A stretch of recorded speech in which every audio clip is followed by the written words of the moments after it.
Hello there and welcome back to Najd. Well, last time we continued to mess around about a little bit with Ming. We are basically now starting to make progress, and I'm actually, as you might imagine, considering trying to actually vassalize these big Muslim nations, if possible, when I get the base tax high enough. I have no idea what the differences actually are, or what actually determines it. We'll actually have to find out as it goes. But for now, I'll be trying to not conquer too much directly on my own, because of the fact that I want to get Bengal back on good terms, and also because of the fact that I'll be trying to get settled this and westernize. So, as I said, we'll probably go to war, we'll declare war, but only with the intention of handing provinces back to Ming, and once that's done, we'll most likely get some down. But the first thing we do here is upgrade our military attack. We do now have comfort with +2. The maneuver value of my units have been increased by 25%, and we can now have letter cannons as well as build conscription centers. So all in all, it's pretty positive news. But as I was saying, we'll have to wait for Ming to finish the coring. It seems they have. No. Where's the guy who was coring? Have they suddenly stopped? No, that is one guy. Where's the other?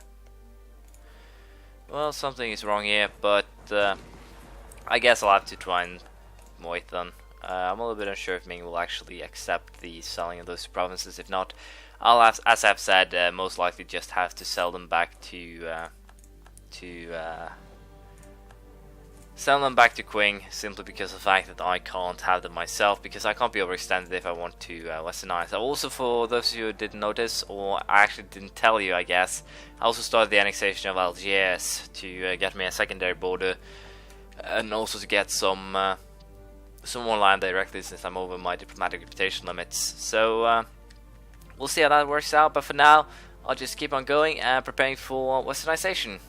Seems like I will simply have to sacrifice. I will not be, I think, waiting for this guy to finish, or Ming to finish the coring, because they haven't actually finished finished the coring any of those, and I gave this one fairly long time ago. So I basically just wasted those 30 points, I guess. But I need to westernize, and I need to do it fast, and not wasting too much time then by simply sitting on the fence is probably in my best view. Not done yet, so yeah, I'll sacrifice those two provinces. It should at least help me. The fact that I didn't actually give me anything for giving back their provinces, basically, kind of pisses me off, but even so. We need to, that I screwed up a little bit here. I need a core next to one of their cores, so once either Algiers has been incorporated, which is 2 years away, or let's see here, put a positive spin on things. So as I was saying, once either the core here, if this is a Castilian core, is done, that will work out fine. But if not, I'll simply have to wait for Algiers to be done, and in that case, I'll most likely go for a war against Shun to give Ming a little bit more provinces. But we can check now. You can now westernize. This will be a little bit interesting. So before we do that, there are a couple of things. I just had to check that there aren't anything I can use my points for, because I will lose every single one of them, and as such I want to make sure that I have basically the best I can get. There is a little bit of negative here, because I can't actually get a level 3 admin guy, which sucks, but I can at least get this thing, which will help me when it comes to Ming, but doesn't really help right now. I will be building a couple of things, I think, but then I will start westernization and we'll see how it goes. There we go, I used most of the points that I want to, so we'll go ahead and westernize. So what is going to happen here? The first thing is that we'll be at basically bottom stability, and the way you will be getting westernization is basically by percentage amounts based on how high your stability is. And with our current setup, it's actually quite expensive to up stability, as you can see here, 260 for just a single point compared to our usual of 65. So we started our westernization effort under our enlightened leadership. Our proud nation has begun its march towards modernity. reactionary elements within our realm would doubtless attempt to impede our progress, but they must be made to see that the time for great change is upon us. So yeah, we'll be going for this, and we'll see how it turns out. We could potentially go for some warfare, but I think we'll need the Casus Belli for that, so we'll probably not. We'll probably allow aggressive expansion to disappear, but there are a lot of nations that I can most likely peacefully go ahead and vassalize once this is done. So we'll see how it turns out, and hopefully I can pull this off. Well, while I was talking about the how should I put it, the Casus Belli, I finally got the one that I should have been getting from expansion. Apparently, you have to be a Western nation. It doesn't actually matter that you were as I said, a Muslim nation going against a Chinese one. It didn't actually matter. So that tooltip is a little bit misleading. But as you can see, we're getting a fair amount of admin points a month. Hopefully, we can start getting a little bit more. I can also start the annexation of Ming possibly. And well, I did want to see where they actually call this one now, so I could have sold one of them. Can't really say that I care. So let's see here. Loadable.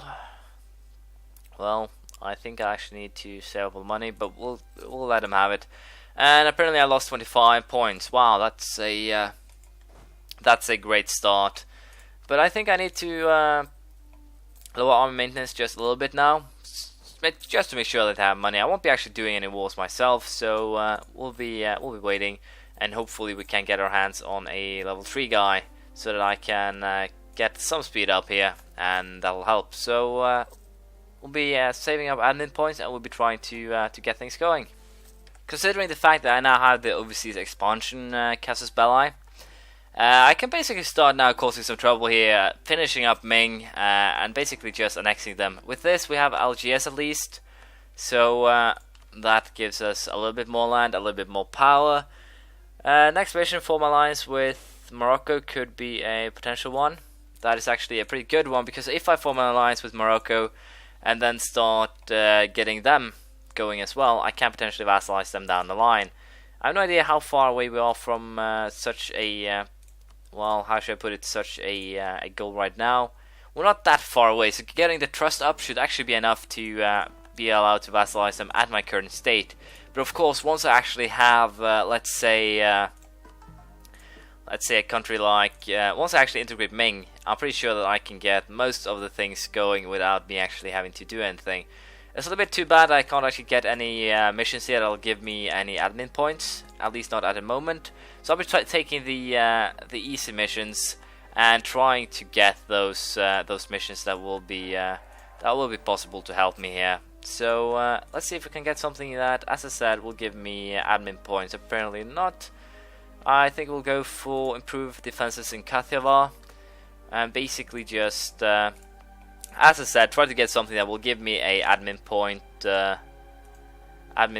idea, or a mission that will land me some admin points, so I can start declaring wars and otherwise basically do what I always have been doing. So we'll see how this goes.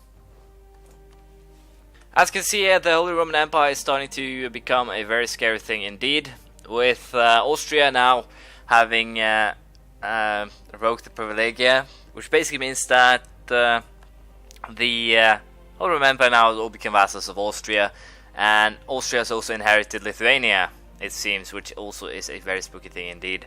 So in the year of our Lord, 1623, the most serene Augustus Leopold the Ninth Jagiellon, Romanorum Imperator, crowned by God, has again converted the estate of the Holy Roman Empire. The Diet has agreed to a motion to centralize foreign policy and warfare by having all member states submit to the direct vassalage under the Emperor. So let's see who actually did that. And short answer, everyone. So basically Austria is now just a decision away from forming the Holy Roman Empire, and that is actually kind of positive for me, because France, Castile, Aragon, everyone will most likely hate their guts for it, because it gives tons of aggressive expansion. Muscovy, Crimea, Ottomans, everyone will try and take their piece of them and kick their asses back to the Stone Age, more or less. So we'll see how that turns out, but it will at least be fun to see the Holy Roman Empire be formed, although it will probably pose a threat or an obstacle for me. So we'll see how this goes. So we can actually boost ourselves up one spot now. We'll actually go ahead and do that. As you can see, westernization in this game actually takes forever, and it's actually quite likely that I'll be boosted down, but at least now I can start declaring war on people again, and thus, well, to some extent, be the master of my own fate. But with that, we also have some other problems that will arise, but for now, we'll be most likely declaring war on show, and we'll most likely just try to keep everything going, more or less. If I can at least get the provinces that I want from Shou, Shun, and Qing, I should be able to start annexations of my vassals pretty soon. And that means that once I'm actually fully westernized, I'll have to go on a conquering spree, vassalizing basically the Middle East, and otherwise just conquer everything else. That'll of course be a very arduous and difficult task, but Aragon, Naples are potential landing spots. France, Great Britain, everyone here will be a hell of an enemy. So my armies will most likely have to, I'd most likely try and take Crimea, and even probably not Pomerania. Riga could potentially be a point of attack, more or less. Muscovy. All this is basically, I need basically a base of land where I can start sending my forces from, and use that to my advantage. The eastern part is basically, if Ming gives me the base tax, which I think it will, that'll allow me to vassalize lands like Khorasan, Delhi, and Bengal. Then I'm basically done with the southern of these lands, because these guys are actually sunny as well. Brunei, AC, not Majapahit though, or even Makassar. So this area here doesn't actually pose that much of a problem. It's more of a problem when I actually have to deal with Castile and lands like that. I have no idea how actually their alliance mechanics are either. With Castile we'll have the Holy Roman Empire. With the French we'll have, well, basically Aragon and Ireland, Great Britain, Muscovy, Denmark, Aragon and Brittany again.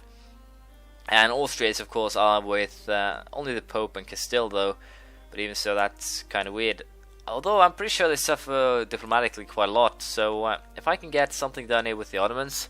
They do hate me now, however, they are hostile towards me, so that's a little bit bad. But even so, we're not really that far away on the base tax. It's simply a military power. So by upgrading our units to Western, we should have a better chance. And also by doing that, we should be able now to start causing a little bit of more of trouble, I guess I could call it. So for now, we'll be declaring war on Shou, and hopefully I can get what I'm after here. We'll see how it goes. This is a typical event that you'll get with westernization. Basically, you have the choice between ignore the demands, 2 reactionary regiments rise up, not really as scary, lose 100 military power, or accept the demands, which gives me a lost stability. Of course, in this opportunity where actually stability is king, really, it is. You don't want to lose anything or any points of stability due to rebels or anything else. So whatever points of stability you get through event, you keep, and you keep them locked up tight so that no one can actually steal them from you. Through, for example, that event that you just saw. So with that in mind, we will be, I think, moving a little bit more in a manner of speaking. We'll be moving, trying to take things, trying to get things under control. But all that I need now is to siege Shou provinces, so I can hand over the ones that I want for Ming here, and that is basically just those 2 as well as this one. And once that's done, we're basically set to take these 2, and that's basically just 3 cores that are missing, but should be easily handed back, I guess you could say. As you can see, Vinagya, Bengal, Ceylon, and Japan are still in equalization with me or against me, so I will not be declaring war on King or Qing until that is dealt with. So for now, we'll be sitting by and trying to get ourselves in a good position again. As you can see, we have 100% war score, which basically means that the war is over. We'll be getting what we want. I can of course take this one and the deal as well, and I think I'll actually just go for that, because that means that I have taken everything that I want from Shou in one very simple war. So I can't actually complain about or on that score. So I'll be, I think, going for this. Unfortunately, I don't have any money I can take. It's quite expensive now with my stability as it is. So we'll be sending demands, and I'll be selling a province to or the province to Ming right away. Let's see here. Economy, sell province. That one. It's a core. They should take it without any problems. And there we go. this is basically getting rid of Shah. That means that I'm missing 2 of the main cores before we'll start the integration, and I will do that even though we aren't done with the westernization, as one might imagine that I would do. So we'll be declaring war on Shun straight away. I think since they're 1 province minor, I might be able to just hand them straight over. I'm a little bit unsure about this because I haven't actually tested it, handing over 1 province minor, but something tells me that I can't, and I actually have to annex them. We'll find that out pretty soon, so it's not really a problem. Not surprisingly, I couldn't hand it over, but even so, we'll just go for the straight annexation then, and sell it to Ming once we can, so that's not really a problem. But even so, that means that I have now dealt with 2 of my problems, I guess I could call them. So things are definitely going our way here, and I think I'll actually try and no, we'll be finishing up here first, I think, and then we'll start other places. So as you can see, I also got another stability point up. So we are starting to look, or starting to get into the position we want to be. So I'll probably have to fight 2 wars against Qing to get those last provinces. Ignore the demands, lose 100 diplomatic power. I'll take that deal any day, I guess. But yeah, the plan A will be to hand this over ASAP, and with Ming now starting to actually build up some troops of their own, they'll be able to deal with, at the very least, rebels on their own. So let's go ahead and, well, I'll have to wait actually to get enough military power to do this, because, well, I lose a lot of military power through events. I've actually had, what, 7, 8 of those events where I can choose between stability hits and loss of other things. Let's see, we actually have a level 3 guy, and I'll actually be hiring him. And with that, I need to lower both of these. Wow, quite substantially. And I will also be dehiring these mercs, and probably another merc army if I have one. I believe that one of these guys are actually mercs. No, all of them are regular troops. But I can at least keep going. So we'll split this merc army in half and basically just use that. Now on the negative side, this could potentially trigger a war against me. But I need to save up money, and I need to get westernized fast. And the way to do that is get as many admin points as fast as you can. And by getting that guy, I can boost at least the at the rate at which I'm getting them. And also, I will not be able, or most likely, be declaring wars anytime soon, because of the fact that these guys are still in the goddamn coalition against me. The only negatives now is that Ming will have to deal with the rebels on their own, because my maintenance is so low that I can't actually help. And once I actually can start getting next idea, I'm pretty sure I'll go for the economic ones because of this one. Because my infamy is starting to, not my infamy, my inflation is basically just going through the roof at the moment. So Ottomans cancel military access again, nothing new there, but even so, it's a little bit scary. So hopefully these guys will leave the coalition with sooner or later. But this will be the end of this episode. Thank you for watching. Please leave a comment, praise, criticism, anything you feel like. I'll see you around next time. Bye.